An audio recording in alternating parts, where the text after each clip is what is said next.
Telugu digital media network లో political కేటగిరీలో number 1 కేవలం 72 గంటల్లో 1,50,00,000 వ్యూస్ పైగా popular TV network. Brother Swathi Sudhakar అండి. విశాఖపట్నమా? విశాఖపట్నం అండి. ఏంటి సార్ ఎలక్షన్స్ ఉన్నాయి 20 days లో. ఎవరు గెలబోతున్నారు విశాఖపట్నం ఎంపీగా? ఎంపీగా అయితే బొత్స ఝాన్సీ గారు గెలుస్తారండి. తెలుసా మీకు ఆవిడ? ఏదో మాట వరుస కనేసారా బొత్స ఝాన్సీ గెలుస్తారు? లేదండి, తెలుసండి, స్వతహాగా తెలుసు. బొత్స ఝాన్సీ గారు, బొత్స మన బొత్స సత్యనారాయణ ఉన్నారు కదా, ఆయన ఎప్పుడు ఎనీ టైం కాల్ చేసినా మాకు ఇలాగ అవసరం ఉందండి, స్థానికుడిని, పలానా ప్రాంతం మాది, ఆయన పార్టీలు కానీ చూడడం కానీ, వీళ్ళు పలానా ప్రాంతం అని కానీ పలానా వాళ్ళు అనే ఆలోచన ఎప్పుడు ఉండేది కాదు. ఎవరికి ఫోన్ చేసినా అందుబాటులో ఉండి ఏ సమస్య అయినా అధికారులతో సంబంధించి మాట్లాడి సమస్య పరిష్కారం చేసేవాళ్ళు. మరి ఎవరికి విశాఖపట్నంలో ఆమె ఎవరికి తెలియదు. ఓన్లీ వైఎస్ఆర్ కాంగ్రెస్ పార్టీ వాళ్ళకి కూడా సరిగా ఆమె తెలియదు. ఆమెకి ఎవరు ఓటేస్తారు? భరత్కే ఓటేస్తారు. ఎందుకంటే భరత్ విశాఖపట్నం అంతా తెలుసు. ఒకసారి ఎంపీగా పోటీ చేసి ఓడిపోయాడు కాబట్టి సానుభూతితో భరతే గెలిచే అవకాశం ఎక్కువ ఉందని చెప్తున్నారు. అదేం లేదండి.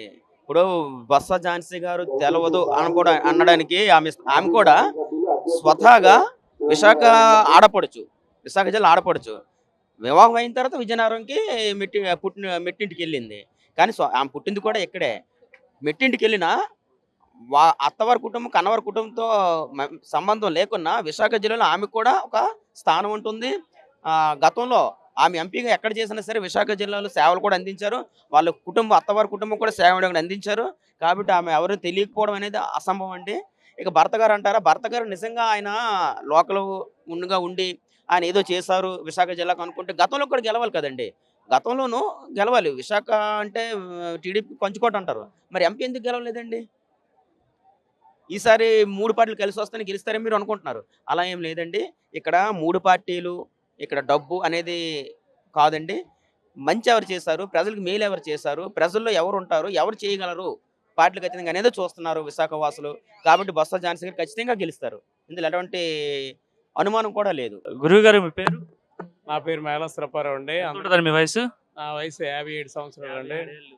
బాగా రాజకీయాలన్నీ పరిశీలించి ఉంటారు ఇప్పటివరకు 57 ఏళ్లలో. ఎలా ఉన్నాయి సార్ ప్రస్తుత రాజకీయాలు? ఒకసారి మనం గమనించుకుంటే విశాఖపట్నం సంబంధించి ఎంపీగా ఎవరు గెలిచే అవకాశం ఉంది? విశాఖ పార్లమెంటు పరిధిలో ఈరోజు జగన్మోహన్ రెడ్డి గారు అన్ని ఆలోచన చేసి ఎంతో ప్రజలతోటి మమేకమైనటువంటి కుటుంబం బొత్స సత్యనారాయణ గారి ఫ్యామిలీ అంటే. అంతేకాదు ఈరోజు 3 జిల్లాల్లో కూడా బొత్స సత్యబాబు గారు అంటే తెలియనటువంటి వ్యక్తి లేరు, నాయకులు లేరు. అటువంటి పరిస్థితుల్లో ఓటర్తో డైరెక్ట్గా పరిచయం ఉన్నటువంటి మనిషి బొత్స సత్యనారాయణ గారు. వారి కుటుంబం నుంచి వచ్చినటువంటి వారే ఝాన్సీ గారు. వారు ఈరోజు పరిస్థితి ఏంటంటే, మాకున్నటువంటి విశాఖ పార్లమెంటు పరిధిలో 7 కాన్స్టిట్యున్సీలో ఉన్నటువంటి ఎమ్మెల్యే అభ్యర్థులందరికీ జగన్మోహన్ రెడ్డి గారు బలమైతే, ఆ బలానికి చేదోడుగా ఝాన్సీ గారు ఇక్కడ ఎంపీ అభ్యర్థి కావడం మరికొంత బలం చేకూరింది. బలమా? ఏ విధంగా బలం? ఆమె ఇక్కడ లోకల్ కూడా కాదు. ఆమె ఎలా బలం అవుతుంది? బలహీనత అవుతుంది కానీ బలం ఎలాగవుతుందండి? అవునా? ఆవిడదైతే పుట్టినిల్లు విశాఖపట్నం, ఆవిడ మెట్టినిల్లు విజయనగరం పరిధిలో రూరల్లో సుమారుగా 2 కాన్స్టిట్యున్సీలు ఉన్నాయి. ఒకటి ఎస్కోట, 2 భీమిలి. ఈ 2 కాన్స్టిట్యున్సీలో కూడా ఆవిడకి ప్రత్యేకమైనటువంటి బలం ఉంది. ఎందుకంటే ఆవిడ గతంలో బొబ్బుల ఎంపీగా విజయనగరం జిల్లా పరిషత్ చైర్మన్గా ఉన్న టైంలో ఎస్కోట్ కాన్స్టిట్యున్సీలో ఉన్నటువంటి 5 మండలాలు కానివ్వండి, అలాగే అందుబాటులో ఉన్నటువంటి తగరపోలస పరిధిలో ఉన్నటువంటి మండలాలు కానివ్వండి, ఆవిడ సేవలు ప్రజలు స్వచ్ఛందంగా చేసినటువంటి పరిస్థితి ఉంది.